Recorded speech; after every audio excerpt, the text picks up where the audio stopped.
Good evening, Mamburlado. I am Sherwin Mayuga.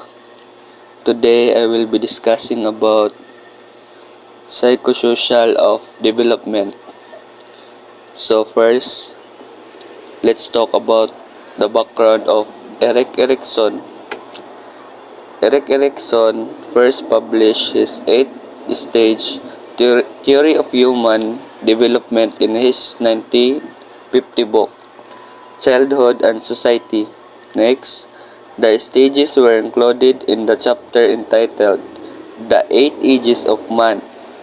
Next, he expanded and refined this theory in later books and revisions, mainly Identity and the Life Cycle in 1959, Insight and Responsibility in 1964.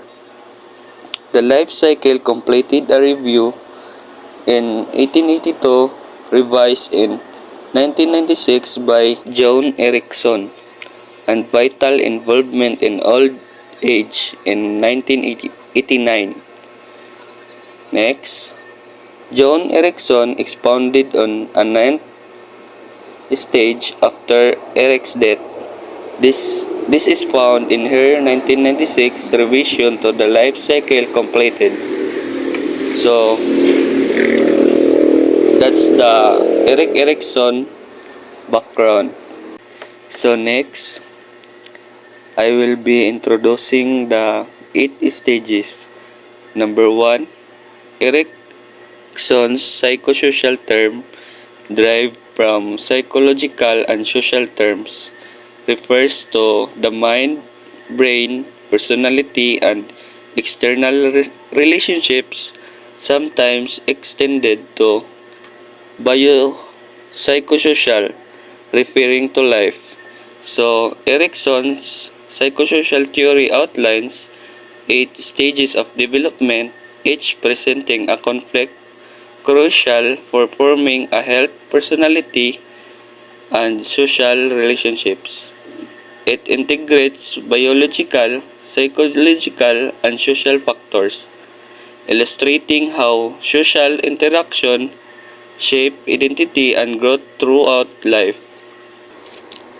So, number 2, Erikson's theory, heavily influenced by Freud, was expanded by incorporating cultural and social elements into Freud's biological and sexually oriented approach.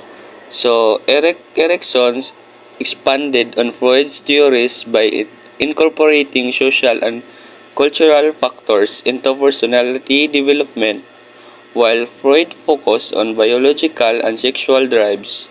Erikson introduced 8 psychosocial stages span the entire lifespan, emphasizing the role of social interactions and identity formation.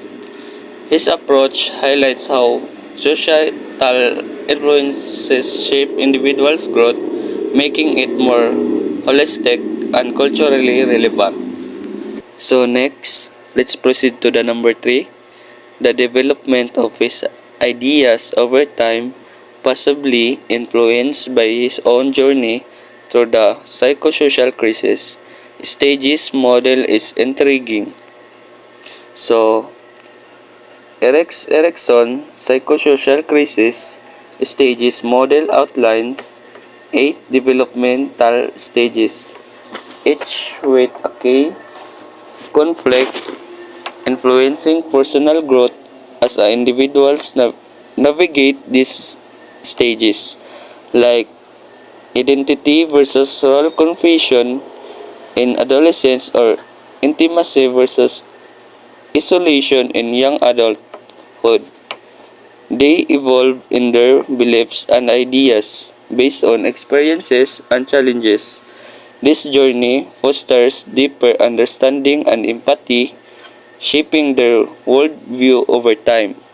So next, number 4, Erikson's model is a well-designed, simple, and influential theory that aids in understanding and facilitating personal development, facilitating knowledge questions for teachers and addressing environmental factors affecting personality and behavior. So, Erickson's model of psychosocial development consists of 8 stages, each with a central conflict that individuals must resolve. This framework aids in understanding personal growth and helps educators tailor their teaching to align with students' developmental needs.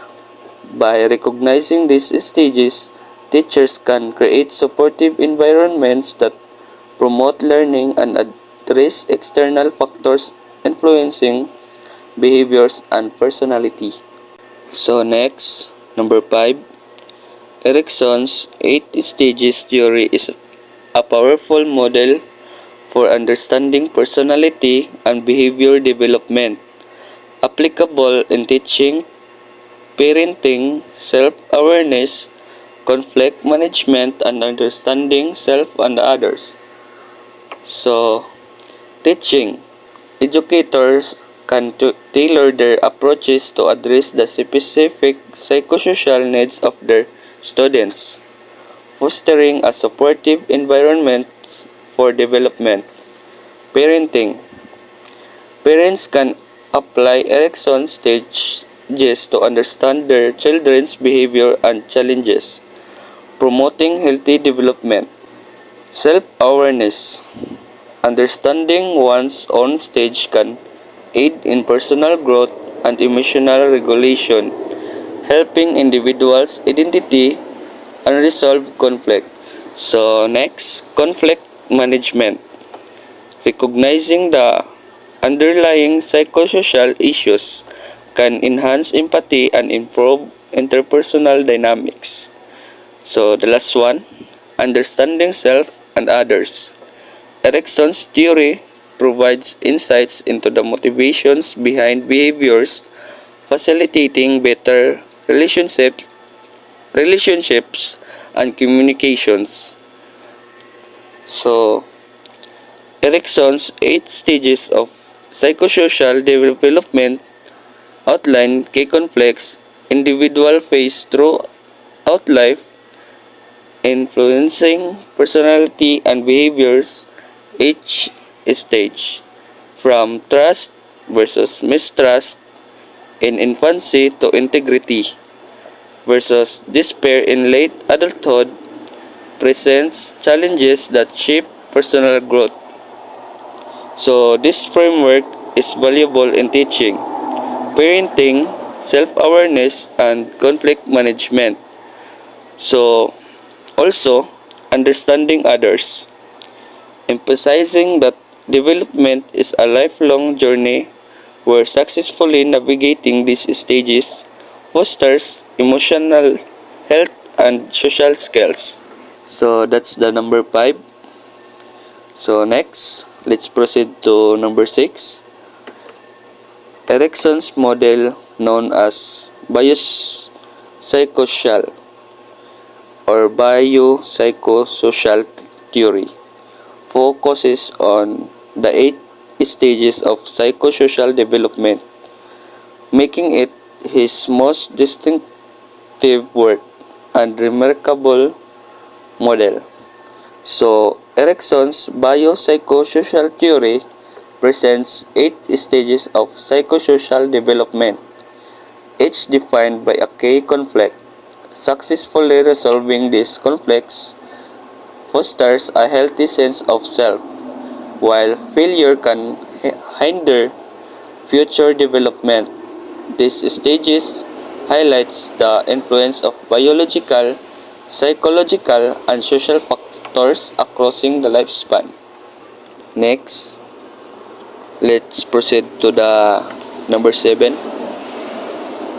The epigenetic principles states that our personality's development through 8 stages, determined by our success or failure in previous stages. Erickson's theory explains how personality is formed, emphasizing the influence of environment and experiences on the progression of personality. Interfering in this natural order can disrupt the entire flower's development. So, the epigenetic principle in Erickson's theory posits that personality developments through eight sequential stages, with eight stages building on the success or failure of the previous one.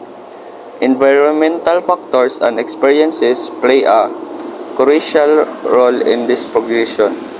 Disrupting this natural order can hinder development, affecting overall personality, much like a flower that cannot fully bloom if its growth is interrupted. So that's the number 7. So next, let's proceed to the number 8.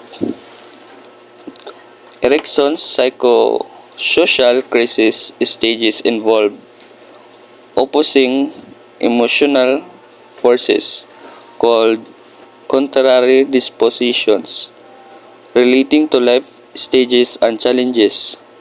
Positive dispositions are syntonic, while negative dispositions are dystonic, symbolizing the conflicting relationship between these forces. So, Erickson's psychosocial stages present key conflicts at different life stages, leading to either positive syntonic or negative dystonic outcomes. For example, in the trust versus mistrust stage, success fosters security while failure results in anxiety. These opposing forces reflect the struggle between growth and stagnation, shaping personality and future relationships. So that's the number 8. So next, let's proceed to the number 9. Successfully managing a stage of life allows us to gain a virtue or psychosocial strength which help us through the rest of our lives.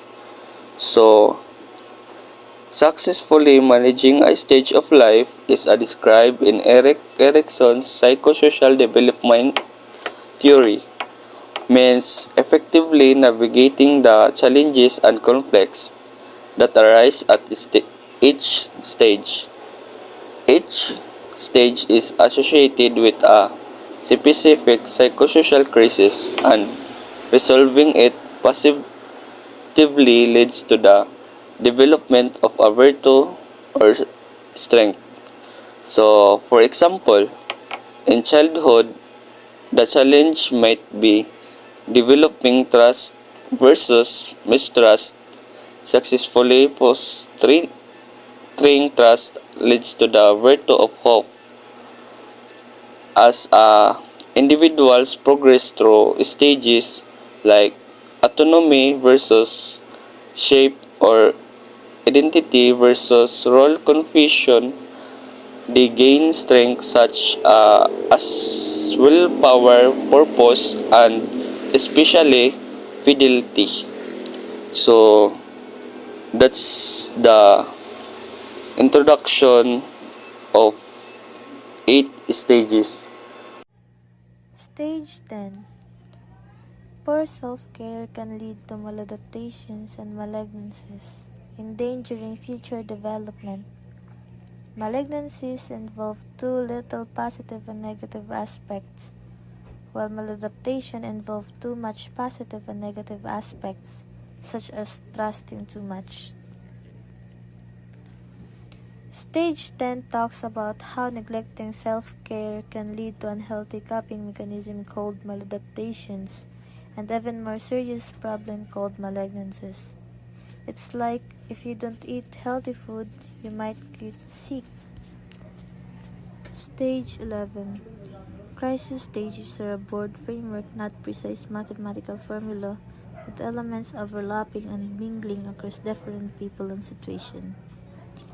Stage 11 stated that the stage of life like childhood, adolescence, adulthood, etc. are not set in stone. They can overlap and change depending on the person and their experiences. Stage 12. Erikson emphasized the overlapping transition between crisis stages, stating that changes are organic, not sudden, and are not series of neatly stacked boxes. This point talks about how a famous psychologist named Erikson believed that changes in life happen gradually, like a plant growing, not suddenly, like a light switch turning on.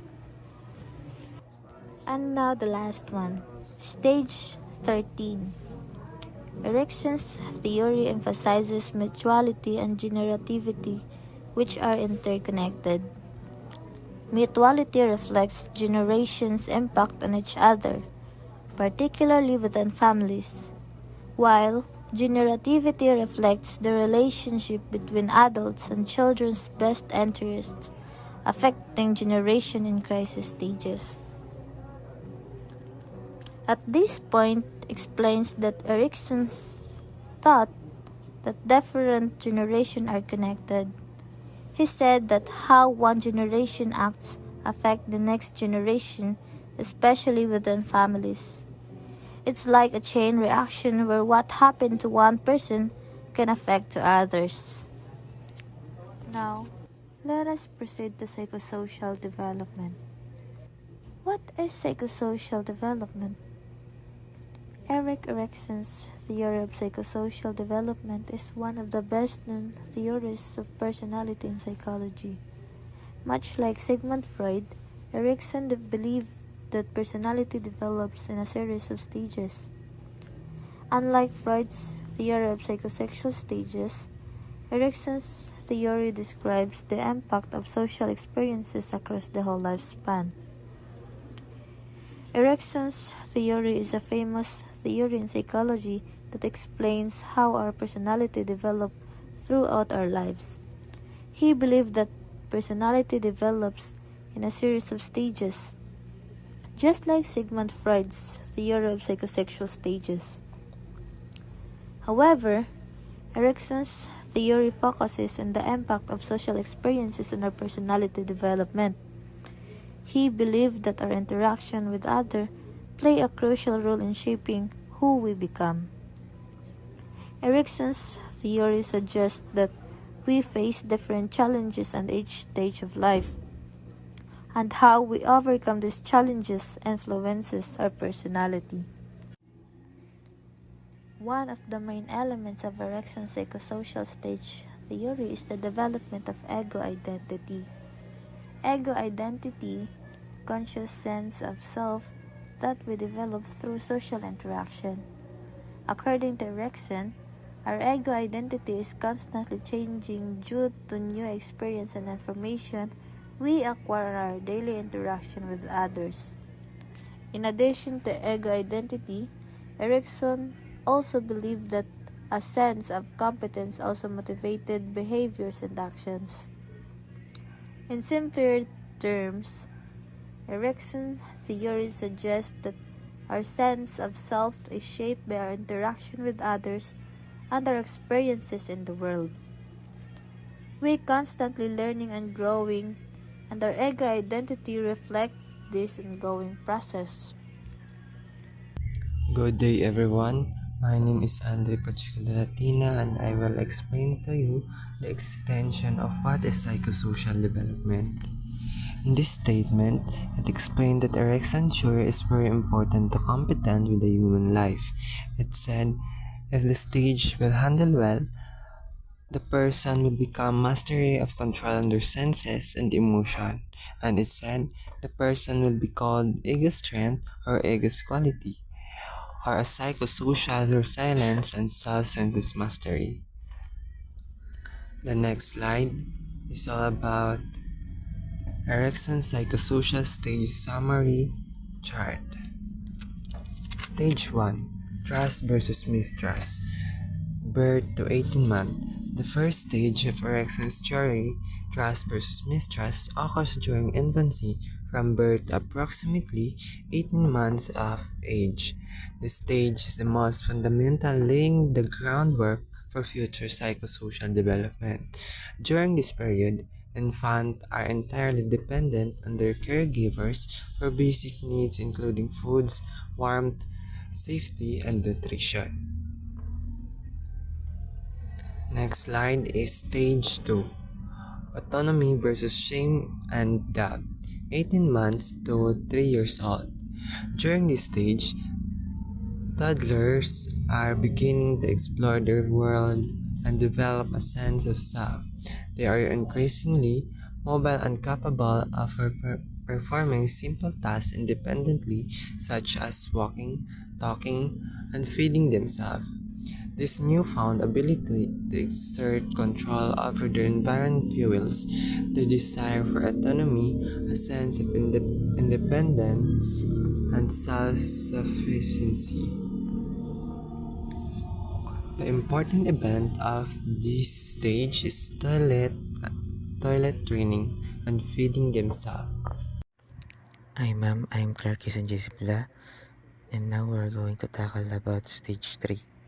Stage 3, Initiative versus Guilt, age 3 to 5.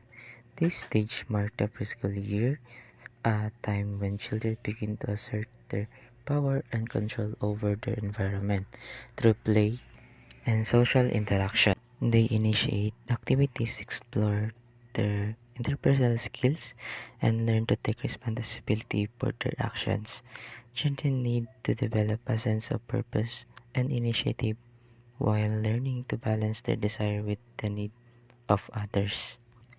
A successful resolution of this stage results in a sense of purpose, characterized by child's ability to plan, lead, and enjoy taking initiative. They feel capable, confident, and secure in their ability to interact with others. If children are overly restricted and criticized, they may develop feelings of guilt, leading to a lack of ambition, self-doubt, and reluctance to take initiative. They may become hesitant to interact with others and stifle their creativity. Stage 4, Industry versus Inferiority, age 5 to 12. During the early school years, children are immersed in the world of learning, social interactions, and developing sense of competences.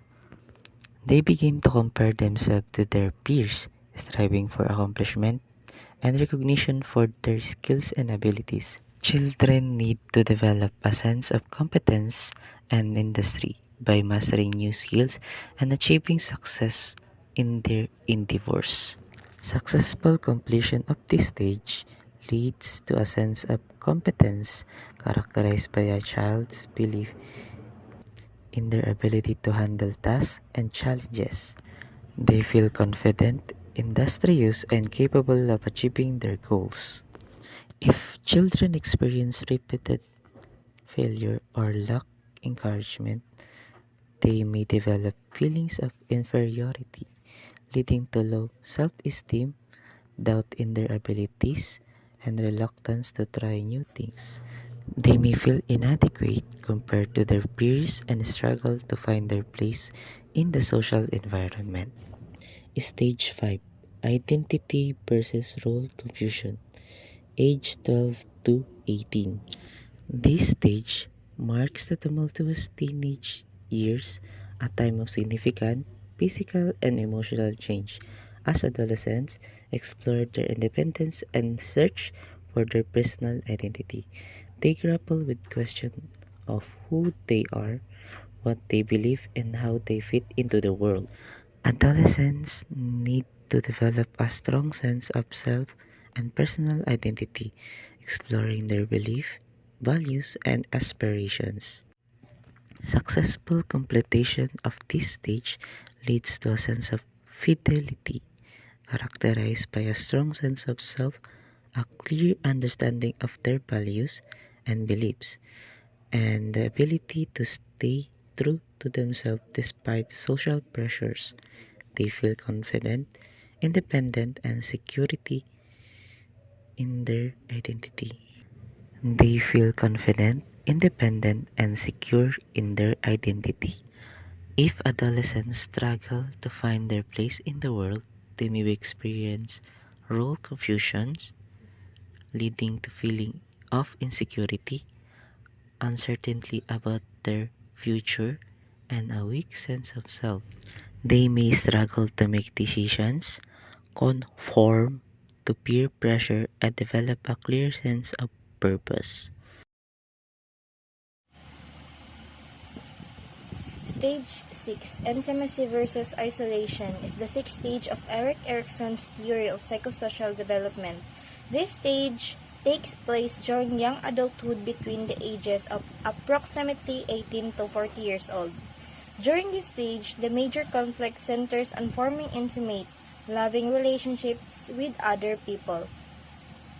Individuals who successfully navigate this stage are able to form intimate, reciprocal relationships with others. If individuals struggle to form these close relationships, perhaps due to earlier unresolved identity crisis or fear of rejections, they may experience isolation. Now let's proceed to stage 7. During this stage, individuals focus more on building our lives, primarily through our careers, families, and contributions to society. If individuals feel they are making valuable contributions to the world, for instance, through raising children or contributing to positive changes in society, they will feel a sense of generativity.